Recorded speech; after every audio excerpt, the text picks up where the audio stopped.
Hello friends, कैसे हैं आप। जो टॉपिक मैं अभी डिस्कस करने वाली हूँ वो है आपका फेशियल रिकॉग्निशन टेक्नोलॉजी का, जो कि आपके अगस्त महीने विज़न से है। ठीक है, तो ये सिक्योरिटी से रिलेट करता है।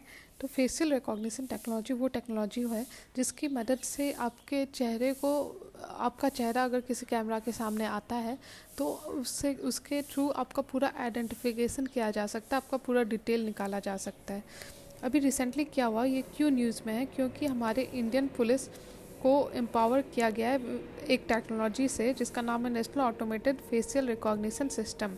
इससे क्या होगा कि जो हमारी पुलिस सिस्टम है, इंडियन पुलिस सिस्टम है, और ज़्यादा एफिशिएंट हो जाएगी और वो कैमरा के मदद से किसी भी इंसान को आइडेंटिफाई कर पाएगी।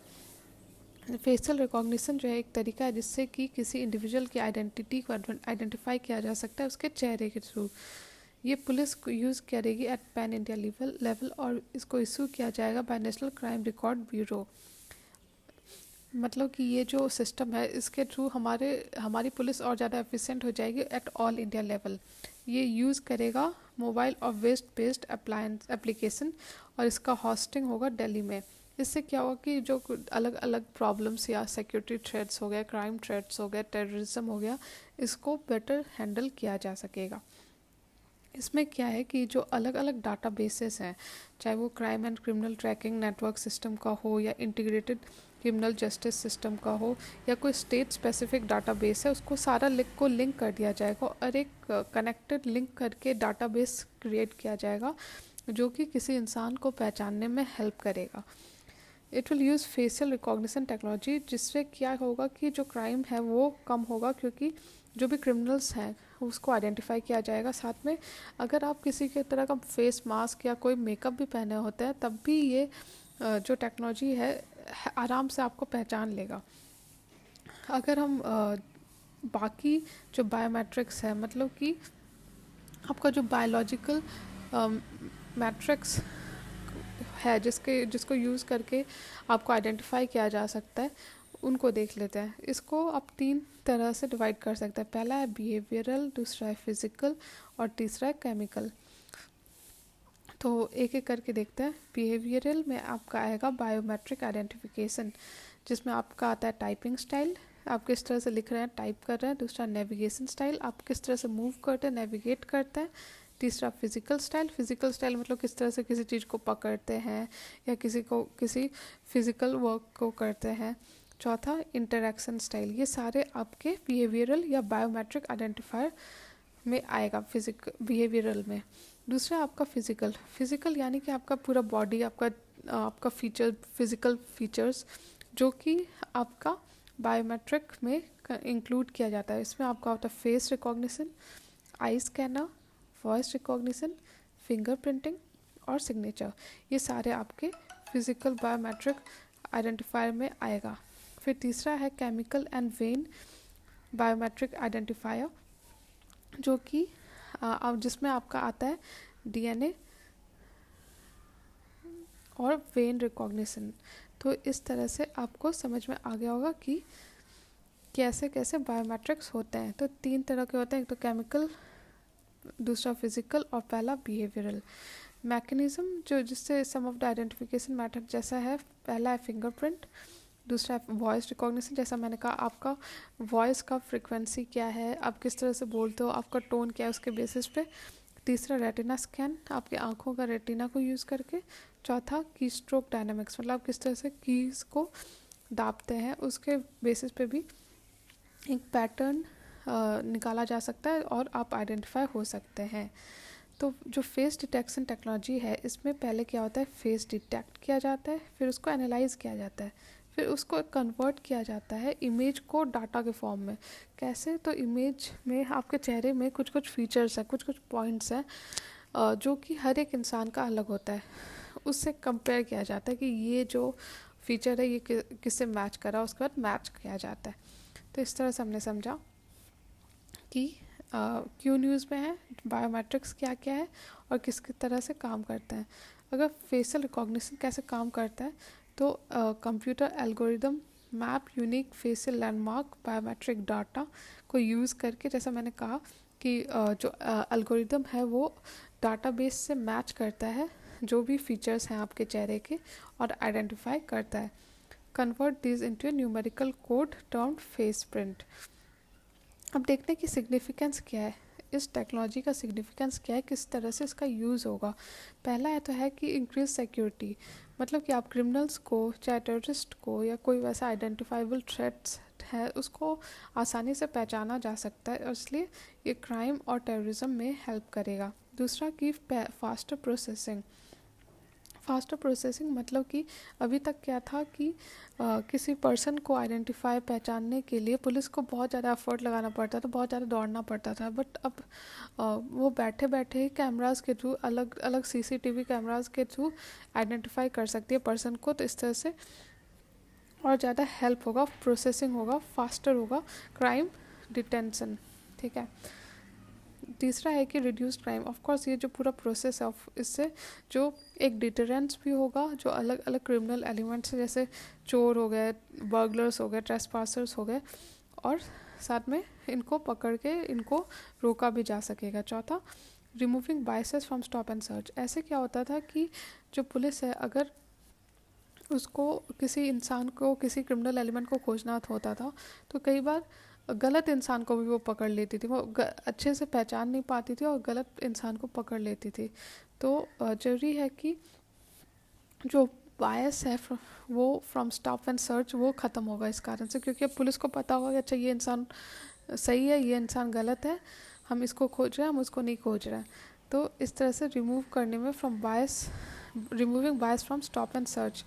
पांचवा, ग्रेटर कॉन्वीनियंस। ऑफ कोर्स जब टेक्नोलॉजी इस तरह का कोई इन्वॉल्व होता है तो ज़्यादा ईजी हो जाती है लाइफ, पुलिस के लिए भी और जनरल पब्लिक के लिए भी। जनरल पब्लिक भी के भी दिमाग में ये होता है कि अब वो ज़्यादा सिक्योर्ड है, तो एक ज़्यादा ट्रस्ट का भावना आता है। फिर बात नेक्स्ट है कि चैलेंजेस क्या क्या हैं इस टेक्नोलॉजी के। किसी भी टेक्नोलॉजी के साथ कुछ अच्छा होता है और कुछ ख़राब होता है, तो सेम गोज़ विद दिस। इसके साथ भी बहुत सारे चैलेंजेस हैं जो कि समझना होगा। पहला, स्कोप फॉर एरर, मतलब जो द रियल प्रॉब्लम है कि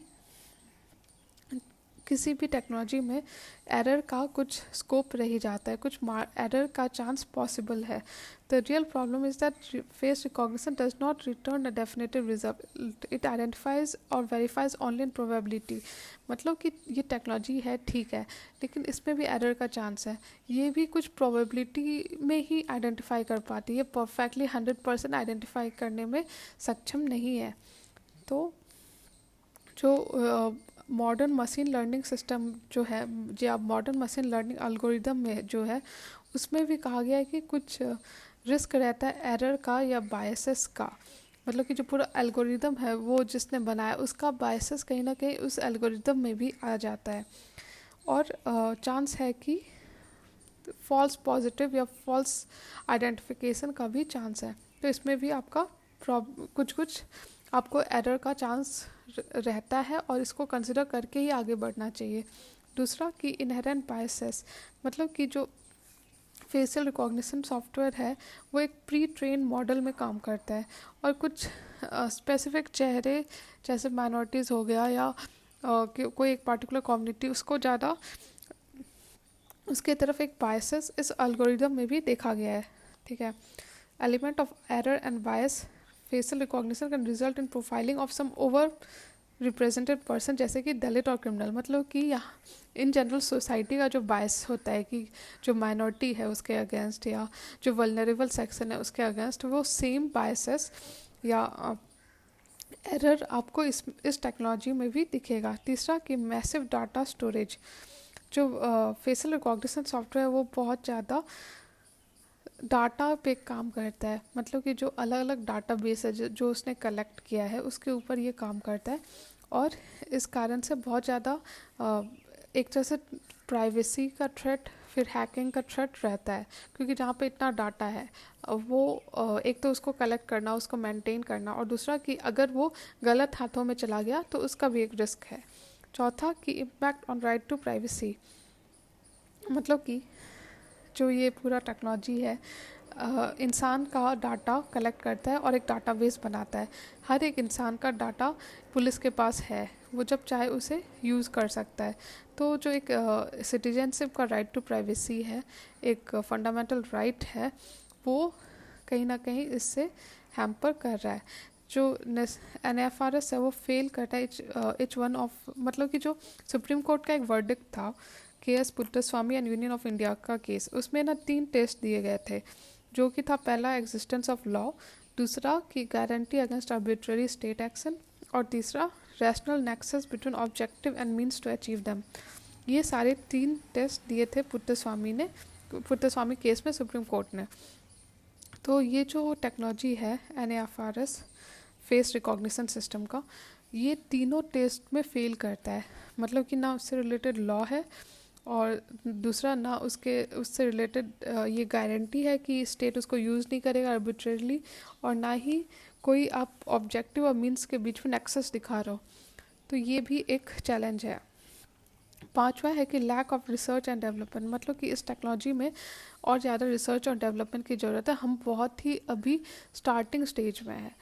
5वां की इम्पैक्ट्स लिबरल डेमोक्रेसी। छठा की इम्पैक्ट लिबरल डेमोक्रेसी, यानी कि जो ये फेशियल रिकॉग्निशन टेक्नोलॉजी है, इसकी मदद से कहीं जो सिविल राइट एक्टिविस्ट हैं या जर्नलिस्ट हो गए या NGO के एक्टिविस्ट हो गए, उनको टारगेट ना किया जाए। Instead of targeting criminal elements, ये गवर्नमेंट कहीं जो ऐसे वॉइस अपोजिशन के वॉइस को टारगेट ना करे। ठीक है, ये भी जरूरी है, नहीं तो हमारा डेमोक्रेसी एक तरह से ऑटोक्रेटिक हो जाएगा, जो कि गलत है। तो ज़रूरी है कि हम डेमोक्रेसी को बचा के रखें और ऐसे टेक्नोलॉजी को सही तरीके से यूज़ हो। ऑफ कोर्स यूज़ हो नए टेक्नोलॉजी का, लेकिन सही तरीके से, उसमें चेक्स और बैलेंसेस हो, सही रेगुलेशन हो।